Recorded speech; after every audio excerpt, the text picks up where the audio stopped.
오늘 본문은 의식신앙과 말씀신앙의 차이를 이야기합니다.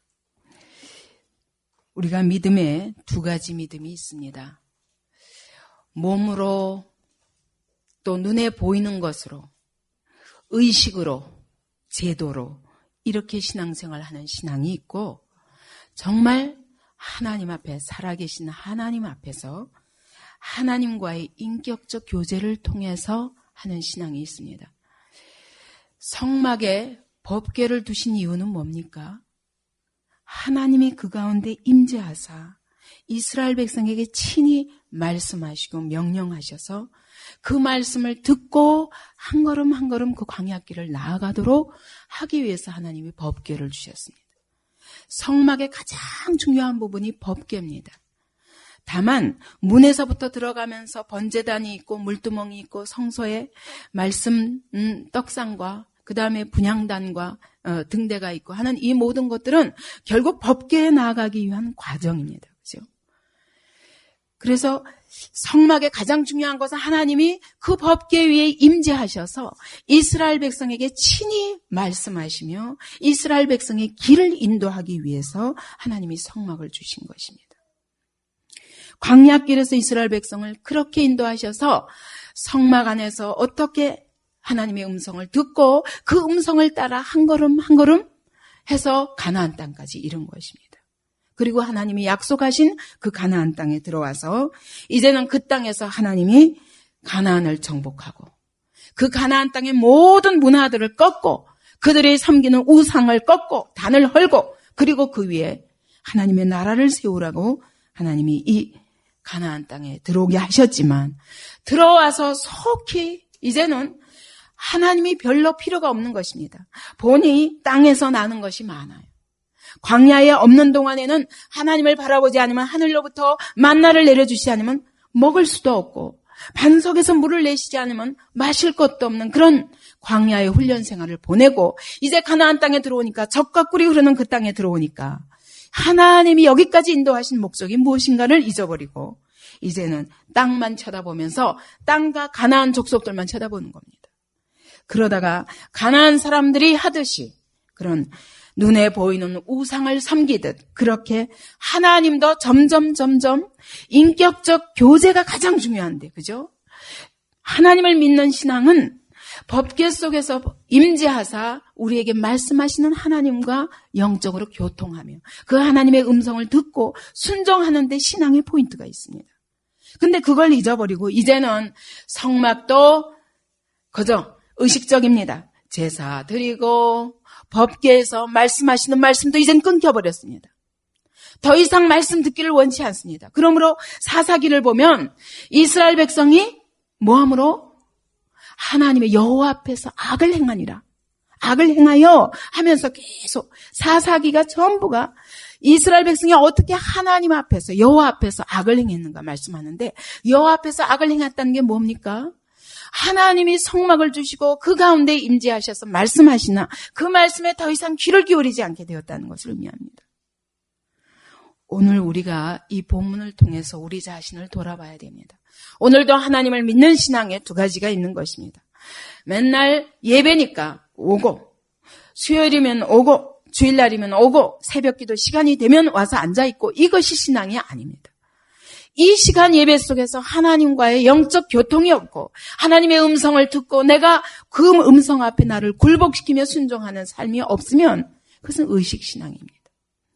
바로 엘리가 망하게 된 이유는 이것이라는 것을 오늘 본문은 말씀하는 겁니다.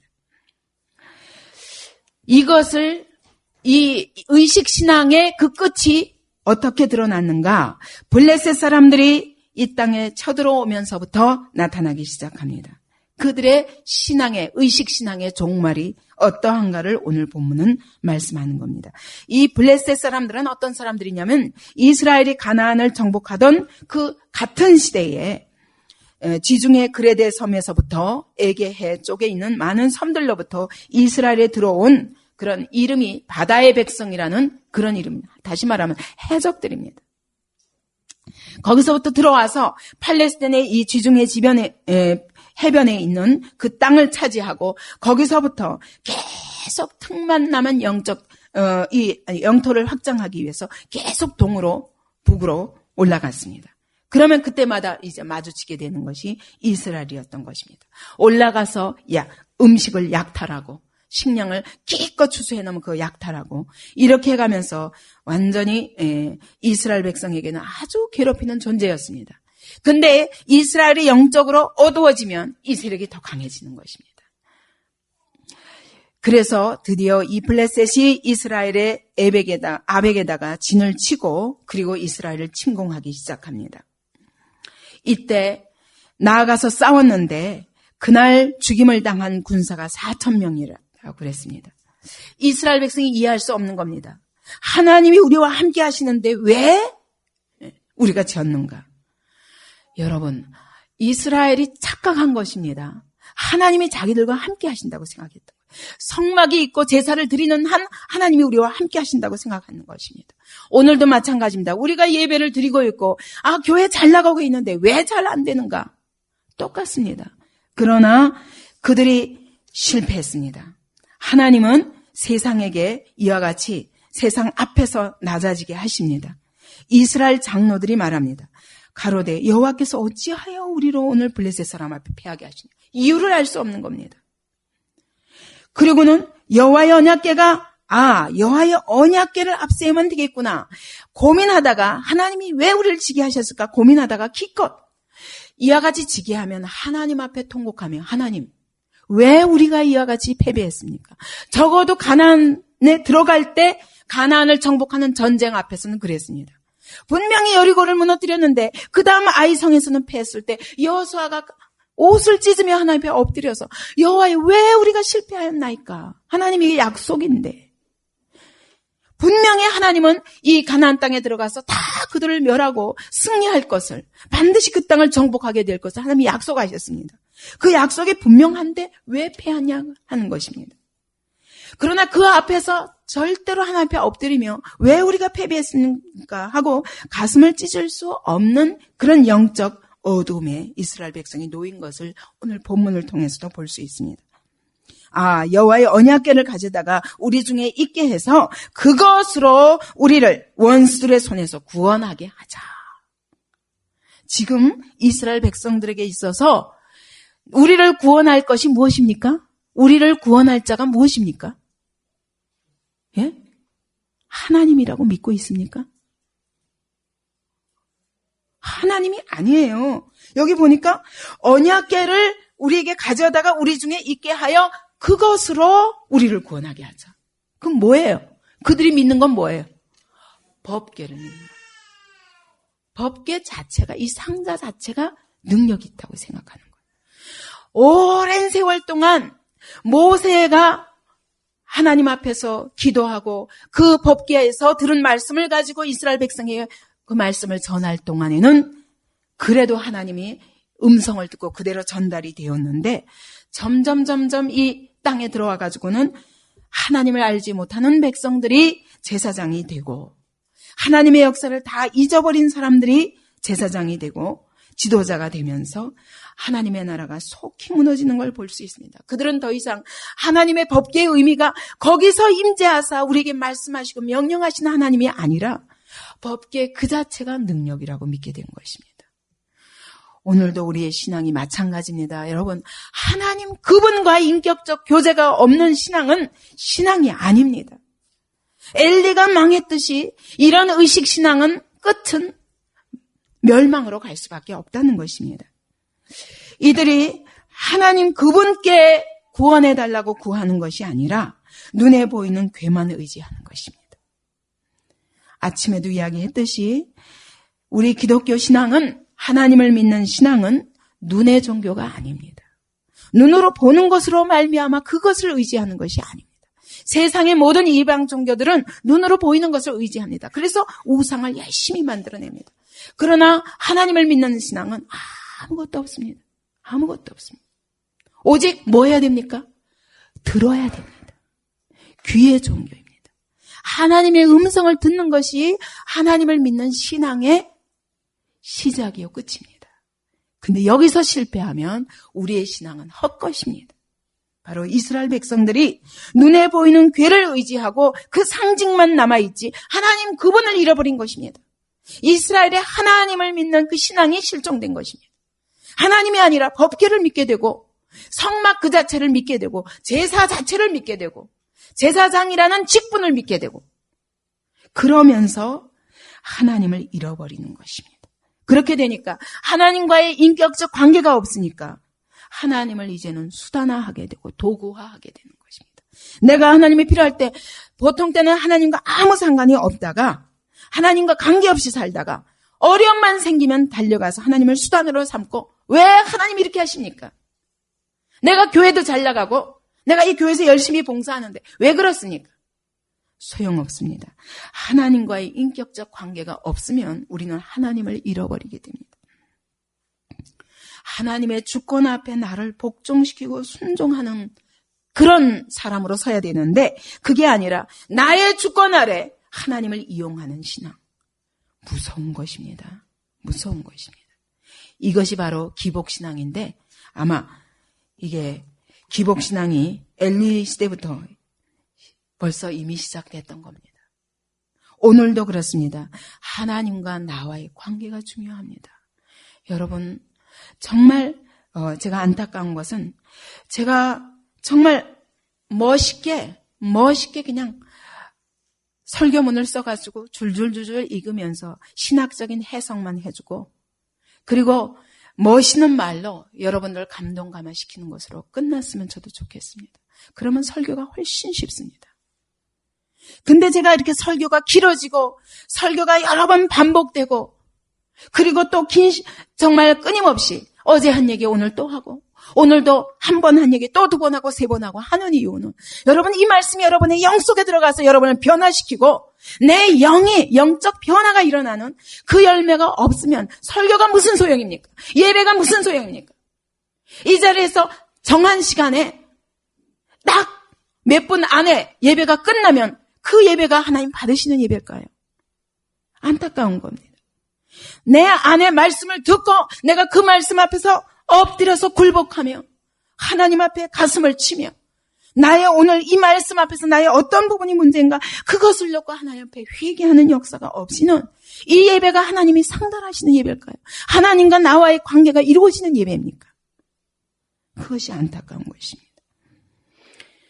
우리의 신앙이 겉껍데기 피상적인 신앙, 피상적인 그런 예배, 이것은 하나님이 받으시는 예배가 아닙니다. 하나님 앞에 우리의 가슴을 찢지 않으면 그분의 음성을 들을 수 없고 그분의 음성을 들으면서 그 듣고 순종하는 삶이 없이는 하나님과의 인격적 관계가 계속될 수 없습니다. 엘리도 처음에는 그러지 않았을지 모르겠습니다. 그러나 40년 동안 제사장 노릇하면서 완전히 하나님과의 관계를 잃어버렸는데 어느 정도냐면 여러분 어떻게 법궤가 나갈 수 있습니까? 하나님 분명히 성막에다 두고 대제사장 외에는 절대로 들어갈 수 없는 법궤가 어떻게 그 성막도 지성소도 나와서 성소도 나와서 성막들도 나와서 어떻게 이방인과 싸우는 전쟁터에 하나님의 법궤가 있을 수 있냐고요. 근데 어떻게 그 법궤를 내놓을 수 있었습니까? 예? 제사장으로서. 얼마나 영적으로 둔감한 사람이 얼마나 하나님의 법을 이미 잃어버린 사람인지 이 본문만 가지고도 알 수 있습니다. 근데 본문 그 다음번에 보니까 13절에 보세요. 그가 이를 때는 엘리가 길 곁 자기 의자에 앉아 기다리며 그 마음이 여호와의 괴로 인하여 떨릴 즈음이라. 하나님의 법궤가 나아간 것에 대한 불길한 예감이 있는 거예요. 근데 워낙 말씀을 모르고 말씀과 상관없이 살아왔기 때문에 거저 의식적으로 제사만 드리고 그랬기 때문에 하나님이 너를 내 가정을 심판하겠다는 말씀을 듣고도 그 앞에서 엎드릴 줄 몰라요. 여호와의 선하신 소견대로 하실 것이니라. 끝이에요. 이렇게 답답한 자리에서 어떻게 하나님의 법궤까지 나가도록 허용하냐고요. 대제사장이 돼가지고. 그리고 여기서 본문을 보면은 또 알 수 있는 것은 이스라엘 장로들이 주관해서 법궤를 끌고 나갔습니다. 혹시 이 엘리가 막았을 수도 있어요. 그러나 더 이상 장로들이 이 엘리의 말을 듣지 않을 만큼 이미 영적 신뢰를 잃어버린 것입니다. 장로들이 하는 거예요. 근데 여기 보면 이때가 언제냐? 1절에 보면 사무엘의 말이 온 이스라엘에 전파되니라. 이것으로 봐서 이미 앞에서 3장에서 사무엘이 하나님의 선지자로 세움받은 것을 온 이스라엘이 단부터 브엘세바까지 다 알았더라 말씀하셨습니다. 근데 그가 선지자인 줄 알면서도 장로들은 선지자에 가서 물을 생각 안 하는 겁니다. 하나님의 뜻을 알고 싶지 않은 겁니다. 자기 방법대로 하는 겁니다. 법궤를 들고 나가면 이기겠구나. 그리고 엘리가 뭐라고 그러든지 사무엘이 뭐라고 하든지 사무엘이면은 그걸 허락했겠습니까? 그런데 상관없이 어쩌면 모르게 했을지도 몰라요. 들고 나간 거예요. 그러니까 엘리가 그 법궤가 어떻게 되는가 기다리고 있는 겁니다. 비록 하나님은 두렵지 않아도 하나님이 심판의 메시지를 말씀하셔도 두렵지 않아도 법궤 가지고는 덜덜덜덜 떠는 겁니다. 나중에 엘리의 두 아들 홈니와 비느하스가 죽었다는 말을 들었을 때에 그 소식을 들었을 때 18절에 보십시오. 하나님의 궤를 말할 때 엘리가 자기 의자에서 자빠져 문 곁에서 목이 부러져 죽었습니다.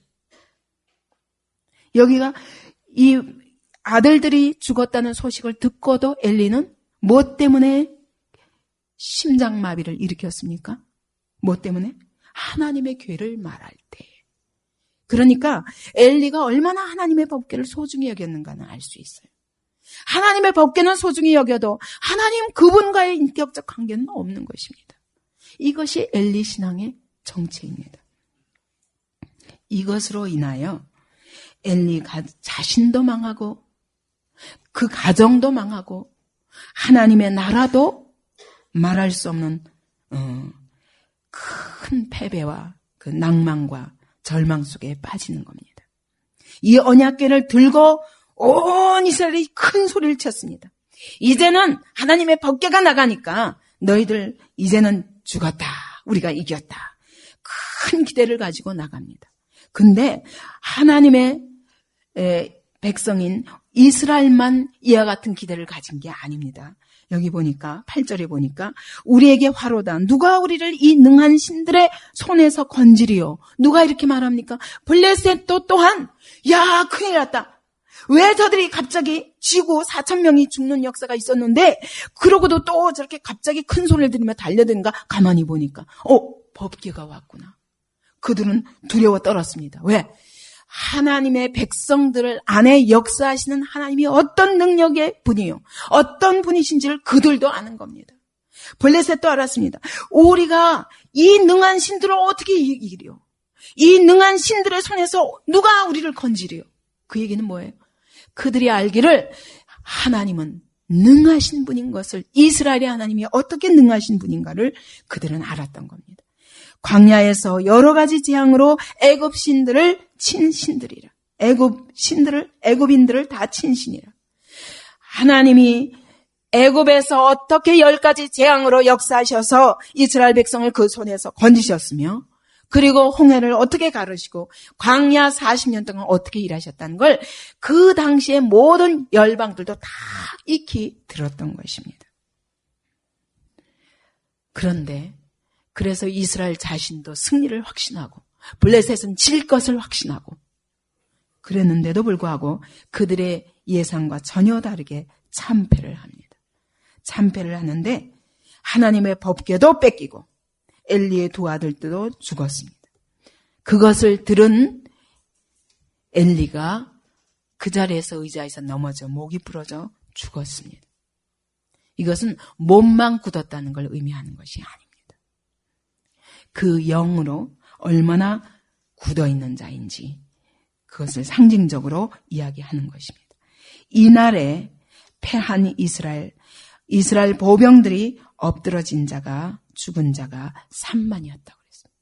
이 전쟁을 통해서 3만 4천 명이 전부 죽었습니다.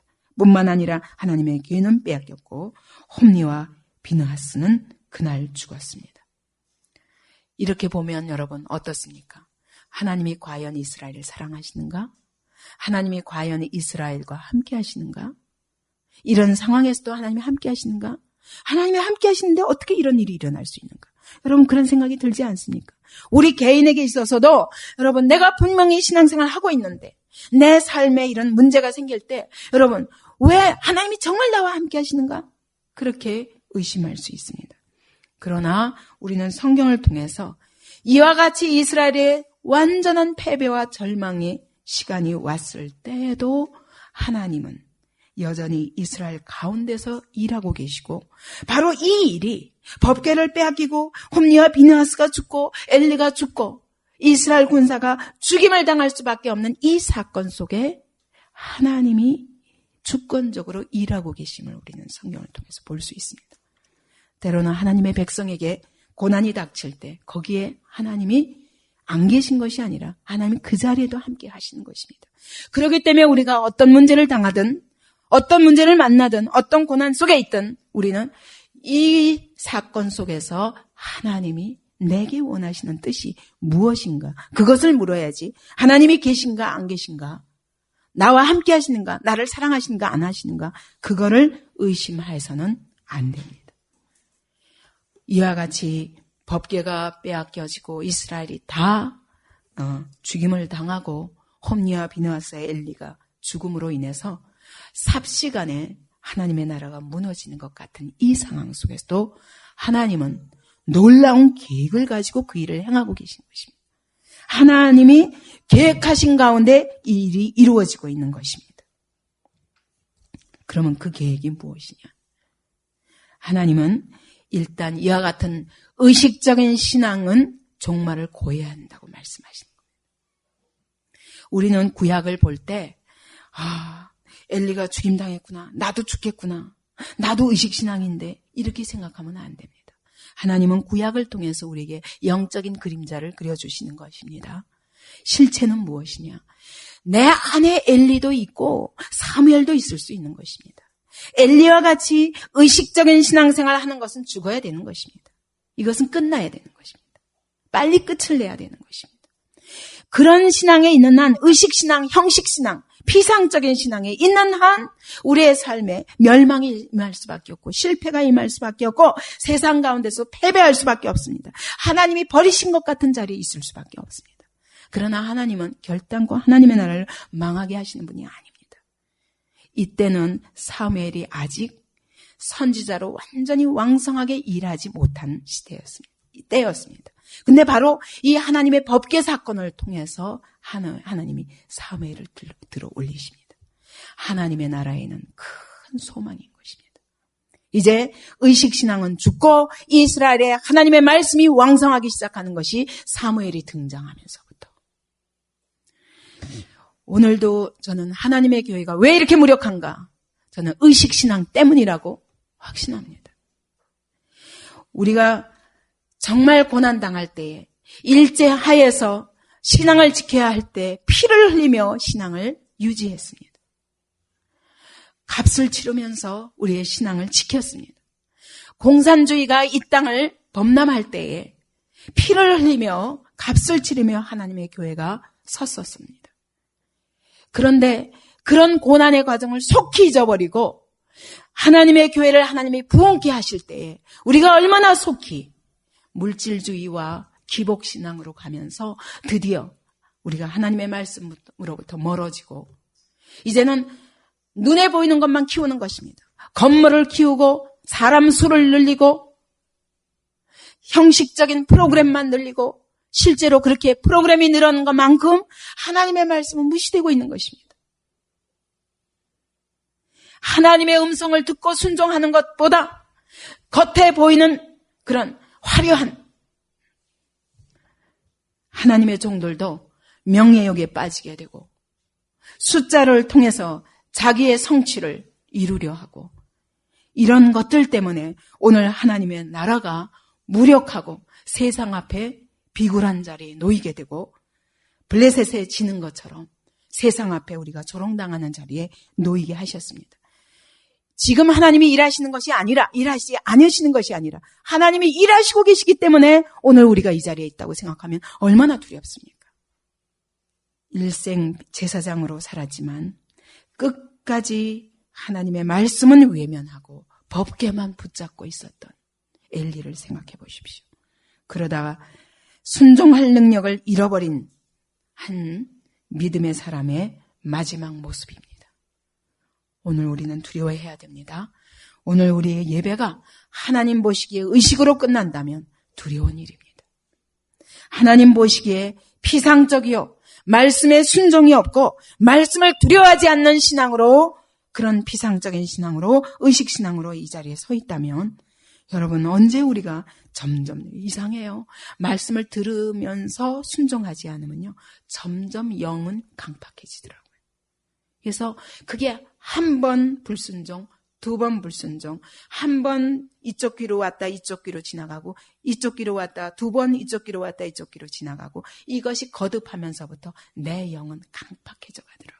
그렇기 때문에 그 다음에 무서운 말씀이 들려도 절대로 순종하지 않아도 안심할 수 있게 돼요. 왜? 이제까지 괜찮았던 것처럼 앞으로도 괜찮을 것이고, 그리고 내가 이 순종을 미루면서 언젠가 하겠지. 그러는 동안에 내 영은 말씀을 들을 때마다 강팍해지는 거예요. 여러분, 말씀 앞에서 내가 나를 그대로 보존하고 절대로 나를 깨뜨리지 않고 계속 갈 수 있다는 건 그만큼 강팍한 것입니다. 그래서 이게 점점 강팍해지면서 나중에는 엘리처럼 무뎌지는 것입니다. 그 다음에는 심판의 말을 들어도 선하신 소견대로 하실 것이니라. 이걸로 끝나게 되는 겁니다. 오늘 엘리와 엘리 가정의 종말을 보면서 우리는 두려워해야 됩니다. 오늘도 하나님이 내 몸을 성전 삼으셨다는 것은, 오늘 하나님의 성령이 내 안에 거하시는 성령의 전이라고 말씀하시는 것은 내 안에 법궤가 있다는 말입니다. 그죠? 내 심령 속에 하나님이 법궤를 두신 것입니다. 그리고 오늘 내 심령을 통해서 계속 말씀하시고 내게 순종하도록 성령의 음성으로 계속 일하고 계시다는 증거입니다. 성령의 전이라는 것은 그 뜻입니다. 오늘도 하나님의 성령께서 내 안에서 계속 말씀하고 계시다는 것입니다. 근데 여러분, 그 말씀을 듣지 못합니까? 그 말씀을 들어본 적이 없습니까? 그 말씀을 듣고도 순종하지 않습니까? 그러면 그만큼 그 횟수가 늘어날수록 내가 순종을 미루고 있는 것만큼 내 영혼은 점점 강팍해짐을 기억하십시오. 그러다가 어느 날 비둔해져서, 영적으로 비둔해져서 무슨 말을 들어도 쇼크가 없어요. 그리고 내 마음을 더 강팍하게 하면서 하나님의 말씀을 대적하게 됩니다. 그러면서 귀로는 듣는 것 같지만 심령으로는 받지 않으므로 하나님의 말씀을 대적하게 되는 것입니다. 비나하스의 아내까지 죽게 됩니다. 그가 하나님의 궤 빼앗긴 것과 시부와 남편의 죽은 소문을 듣고 갑자기 조산을 하게 됩니다. 조산을 하는 정도가 아니라 그대로 죽었습니다. 아이는 낳고 죽었습니다. 내가 아들을 낳았다. 간념치도 않습니다. 대답지도 않습니다. 그가 마지막 말이 뭐냐? 영광이 이스라엘에서 떠났다. 근데 그는 말하기를 이렇게 말합니다. 22절에 보니까 21절에도 아이 이름을 이가봇이라 하면서 하나님의 궤가 빼앗겼고 그 시부와 남편이 죽었음을 인함이며, 또 이르기를 하나님의 궤를 빼앗겼으므로 영광이 이스라엘에서 떠났다. 그러니까 비나하스의 아내는 뒤늦게 안 것입니다. 아, 하나님의 영광을 떠났구나. 근데 뭘 보고 알았냐면 하나님의 궤를 빼앗긴 것과 자기 남편과 시부의 죽음을 보고서야 하나님의 영광이 이스라엘에서 떠났구나 알은 거예요. 그것이 충격이 될 만큼 제사장의 아내의 자격은 있죠.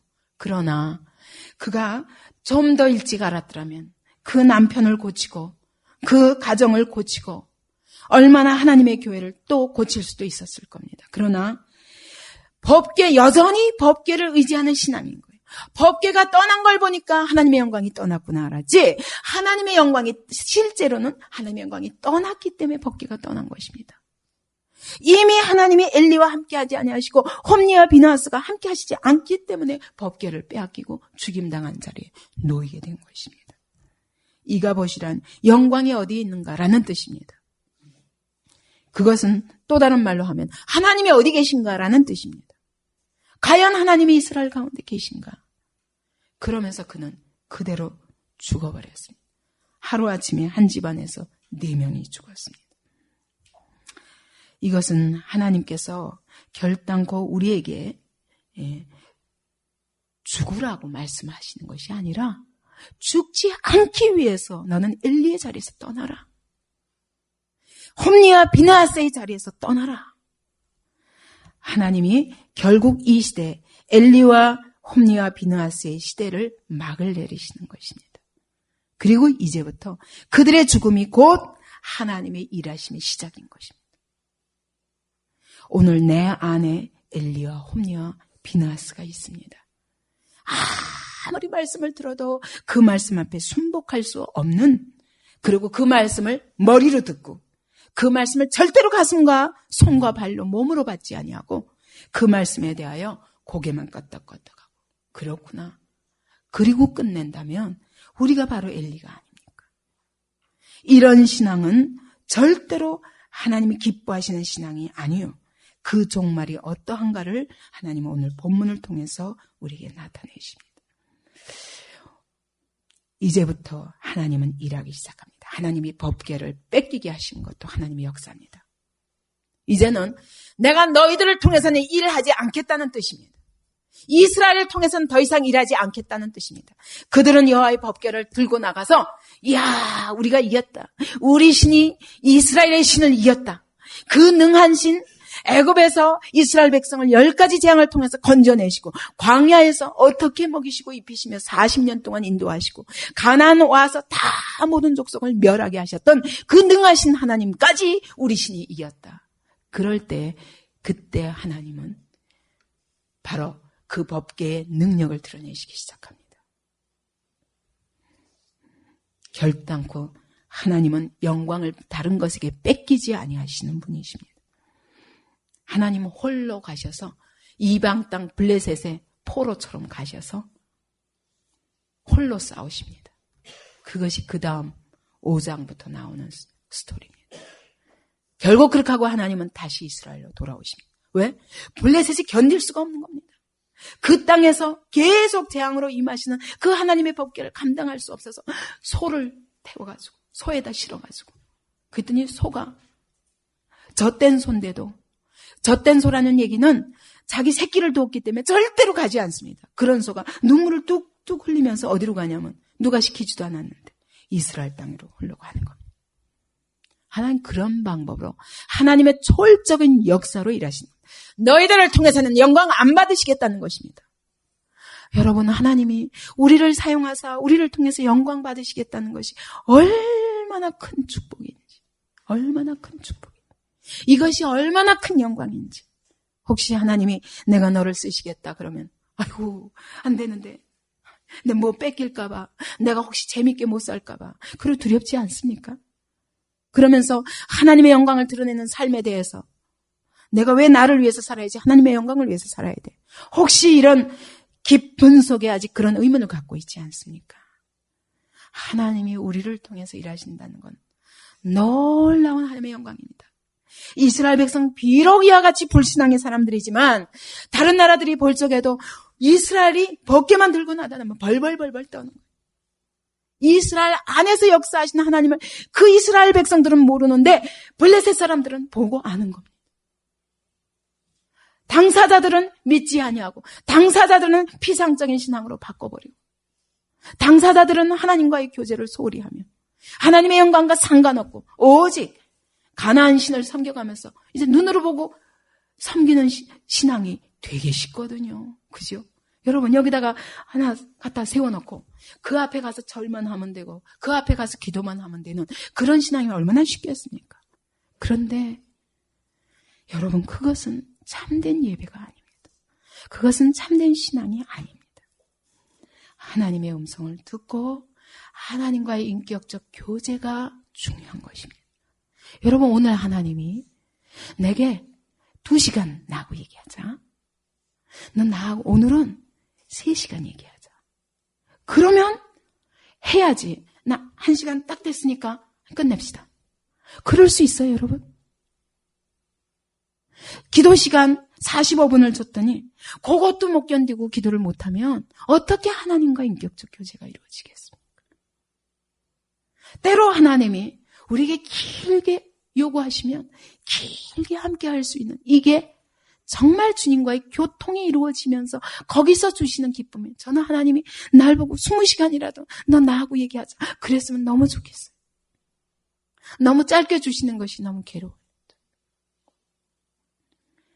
중국에 처음 복음이 들어갈 때, 물론 처음이 아니라 50년 동안 문화혁명이 있고 나서 새로 개방되어서 이제 막 선교사들이 들어가고 이럴 때, 그때 한국의 목사님들이 가서 하나같이 얘기하는 거는 정말 이제는 중국의 하나님의 성령의 역사가 옮겨졌다. 뭐 되지도 않는 말을 해도요, 여러분, 거저 2시간, 3시간, 그걸 더 하세요. 처음에 선교사들이 들어갔을 적에는 하루에 5-6시간씩 예배를 드린대요. 끝내기를 싫어하는 거예요. 안 가려고 그래요. 그런데 어떻게 하나님이 사랑하시지 않습니까? 정말 온전한 복음 듣지 못해도 여러분 간증만 들어도 몇 시간씩 앉아서 들어요. 그리고 달게 은혜를 받는 겁니다. 이런 심령들에게 하나님 말씀하시지, 1시간만 말씀해도 듣기 싫은 심령들에게 어떻게 하나님 말씀하시겠습니까? 오늘 우리가 우리 자신의 가슴을 찢으며 다시 하나님 앞에 우리의 신앙의 모습을 점검해야 됩니다.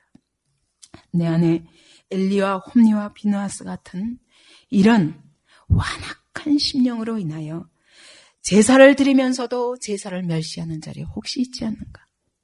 하나님의 음성을 소리하고 하나님을 그 인격 그 자체로 그분과 교통을 사모하는 것이 아니라 괴 자체만 의지하고 뭔가 막연하게 나와 함께 하시겠지? 내가 몇십 년 믿은 신앙인데, 이것은 여러분 교만이요, 무지입니다. 하나님은 오늘도 내 중심을 들여다보시고 오늘 내 중심을 향하여 자, 나와 얘기하자. 이 하나님 앞에 여러분 정말 인격적으로 반응하기 바랍니다. 주님의 음성을 듣기를 원합니다. 주님 내게 말씀하옵소서. 이 미련한 귀를 뚫어 주옵소서. 이 미련한 가슴을 찢어 주옵소서. 미련하여 소경과 같은 내 눈을 주님 열어 주옵소서. 저는 25년 동안 신앙생활을 하면서 지금까지도 저의 기도는 그겁니다. 하나님, 이 미련한 눈을 열어주시고 하나님이 오늘 보시는 그것을 나도 볼 수 있게 하나님, 내 눈을 하나님의 눈으로 바꿔주시옵소서. 하나님, 내가 주의 음성을 가까이 듣기를 원합니다. 그런데 미련하여서 내가 듣지 못하니 이 영적 우둔함을 불쌍히 여기시고 하나님, 내 귀를 뚫어주시옵소서. 하나님, 내 가슴이 너무도 둔탁합니다. 하나님, 주님의 마음을 느낄 수 있고 주님의 사랑을 느낄 수 있도록 내 가슴을 찢어주옵소서. 하나님, 제가 그랬어요. 저는 초신자 때부터 그렇게 기도했습니다. 하나님, 내가 오늘 이 손을 드립니다. 하나님, 주님이 손으로 뭔가 하시기 원하시는 거 있습니까? 제가 이 손으로 할게요. 제 손을 사용해 주세요. 하나님, 제가 오늘 이 입술을 하나님께 드립니다. 하나님, 오늘 하나님 말씀하시고 싶은 거 있으세요? 누구한테 뭐라고 말씀하기 원하십니까? 그럼 제가 오늘 이 입을 빌려드릴게요. 제 입을 통해서 말씀하여 주옵소서. 하나님, 내가 이 발을 드리겠습니다. 나는 어디 가기 원치 않습니다. 하나님이 가라 하시는 그곳에 내가 가기를 원하니 하나님, 내 발을 붙들어 주시고 내 발을 사용하세요. 어디로 가든지 제가 가겠습니다. 그것이 저의 신앙생활의 시작부터 오늘까지입니다. 그게 한두 번 기도해가지고 그것이 이루어져서 내 눈이 열리고 내 귀가 뚫려서 그렇게 하나님과 교통할 수 있으면 얼마나 좋겠습니까? 이것은 내가 주님 앞에 가는 날까지 끝이지 않고 해야 하는 기도 제목입니다. 그 정도로 우리는 어두운 자들이요, 하나님과의 관계가 원래 끊겨져서 이 땅에 태어난 자들이기 때문에 하나님과의 관계를 회복하는 것이 그렇게 어려운 거예요. 그래서 여러분 사모하시기 바랍니다. 사모해야 됩니다. 여러분 사모하지 않고 막연히 주시겠지, 이거는 법궤를 섬기는 것과 똑같습니다. 엘리와 홈리와 비느하스와 똑같습니다. 언젠가 어떻게 되겠지. 이스라엘 백성과 똑같습니다. 장로들이 다 나서서 대제사장에게 묻지도 않고 그냥 들고 나가는 거예요. 법궤 들고 나가. 얼마나 영적으로 혼란한 시대인지 하나님이 여호와의 궤를 뺏기도록 하실 수밖에 없는 시대라는 것을, 이미 하나님의 제사가 온전한 제사가 될 수 없었다는 걸 우리는 이 본문 속에서 충분히 알 수 있습니다. 오늘도 하나님은 우리의 중심을 보십니다. 이 하나님이 오늘도 우리에게 그것이 죽지 않으면 진정한 하나님의 일이 시작될 수 없고, 하나님의 음성을 듣고 순종하지 않으면 진정한 부흥이 개인에게도 교회에게도 가정에게도 있을 수 없다. 이 시대에게도 있을 수 없다고 말씀하시는 겁니다. 하나님의 말씀을 사모하시기 바랍니다.